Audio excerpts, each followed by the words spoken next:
working out all the little bugs, you guys, and yeah, just kind of, you know, shaking it down a little bit. So we're en route, and I'll show you guys once we get there.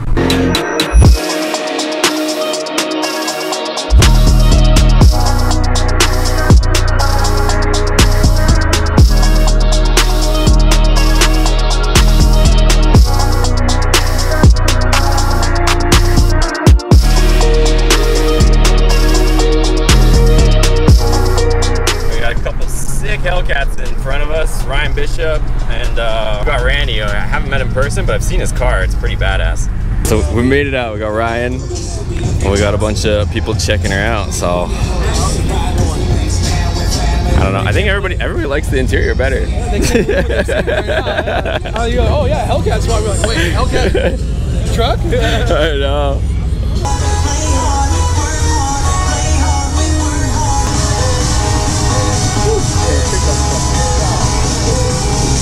Look at that.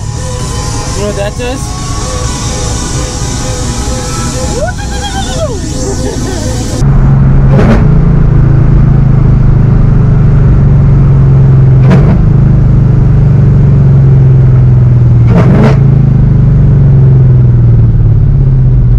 Alright, so we're just at Ryan's house. Going to get some food. Let's go. He's got air ride, so he doesn't even have to lift it. But so far so good. Yeah, I'm putting it down. It's started every time so far. I've only had it off twice, but keep your fingers crossed. She hasn't let me down so far.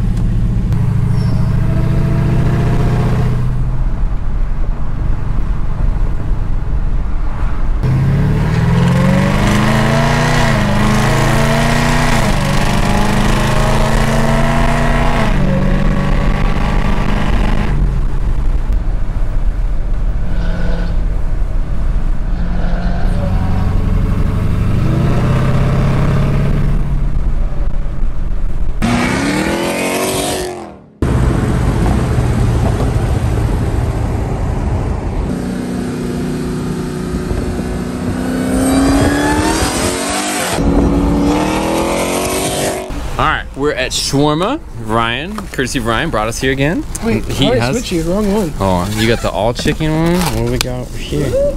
Chicken and beef. Sheesh. What is that? Oh, you got the meat right there. No, it's God tier. That is That's God tier and pita bread. Not baby. real, man. It's not real. So we're gonna dig down. Well, we're out of there. That was some pretty good food, not gonna lie. And then we're gonna head back. So I'll show you guys the cruise back, and then we'll wrap it up.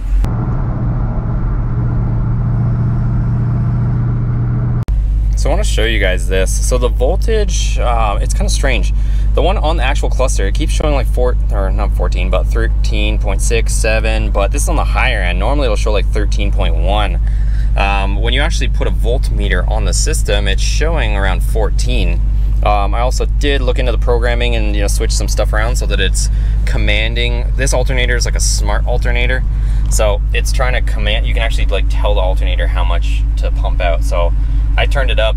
I told it to pump out a constant 14.2, but it still only shows like 13 point something on the gauge.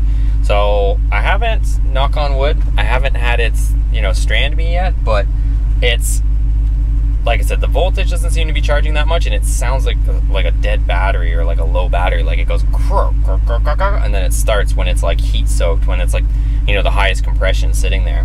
So what I'm doing right now is I'm gonna go into Harbor Freight and get a battery tester. They have them for like 20 bucks. So throw it back on the battery. Strange part is when I had the OEM battery, I didn't have this issue. Then we put in an interstate battery from Costco, just a regular acid battery. It was doing something funny. And then I upgraded that battery to an AGM battery. So I'm not sure what that stands for, but it's the gel battery, right? So I upgraded it to the AGM battery, and it still seems to have some difficulties in high heat. Like I said, it hasn't not started, but it definitely doesn't have that much confidence in it. So I'm gonna grab that battery tester, and when we get back, maybe we'll try it quickly. So let me grab that. All right, so we got this thing. So it actually can test the starter because it can show how much of a load the starter is putting on it. So we can check the battery, put a load on the battery, check, see how much a load the starter is putting on. So,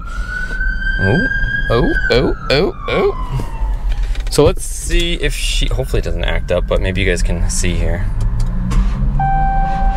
Did you guys hear that? So it's done that a bunch of times. And look, when I start it up, it shows like 12.9 voltage, like really low. But hear how it kind of sounds a little scary? It like barely sounds like she's gonna start. So that's what I'm trying to fix. So let's get back. So we're back. It didn't really go as planned, as you could probably expect with some of these cheaper tools. So this thing's like 20 bucks. It had a lot of good reviews, but it's like bad right out of the box. So you can see it's showing that it's got almost 2 volts and there's absolutely nothing connected to it. When I connect it to the battery, I tried connecting it when it was running, and with my multimeter from that positive to a ground source, it was showing like 14 volts, even though the gauge on the dash doesn't show 14 volts, but over here is only showing like 8 volts, and it's saying, you know, 2 volts without even touching anything. So I'm gonna go exchange this. Like I said, I know it's a cheap tool, but should at least work at least a couple times. So I'll exchange that, but won't be able to test that for you guys in this video. I got a few things I got to contend with. It is a million degrees outside. I also want to go and hit the gym and kind of get some of that kind of stuff on the go. So, all right, I actually did run back over, exchange it for another one. You can see this one here actually is zeroed out like it should be when nothing's connected. And if I go ahead, connect it to a ground source, you can see we've got about 12.8 volts, which is good for a battery. So it's got almost 13 volts, but watch, when I load it, it goes into the weak part. So check that out, weak, like way weak, like cranking amps right there. You can see it's like below 200. So for some reason, this is a second interstate battery from Costco that appears to be bad. Again, if I load it up, like you can see here, it's like 12.6, 12.8, which is supposed to be good for a battery. You load it and it goes into the weak category. So looks like I need another battery. So I'm gonna go with OEM this time though. I'm tired of swapping these ones out. If you guys enjoy this kind of content, make sure you give it a thumbs up. What was the best part of this video that you enjoyed? It's kind of cool that we're able to you know, actually use this thing a little bit. So, you know, that's good at least. It's supposed to go tomorrow, like I think I mentioned, to John's drive lines. They're gonna double check all the angles on the drive lines, see if we can optimize it. It feels better. A couple things. You gotta remember, I have that junkyard rear axle in there right now, which has a 355 gear ratio in it. So essentially it should be vibrating at a lower RPM, since I think it's, you know, drive shaft speed related. So putting the 355 in there versus having the 321s or 323 that was in there, versus having that in there, technically my drive shaft's spinning faster. So I think we've made an improvement. Don't want to jinx it just yet. We're going to go over and see the pros tomorrow and see what they have to say about the, you know, driveline angles and see if we can optimize it even further and go from there. But it looks like we're taking a step in the right direction. Kind of happy that we're able to use this thing like I think I've said, but yeah, still a long ways to go for sure. Make sure you give it a thumbs up before you take off, and we'll see you guys on the next video.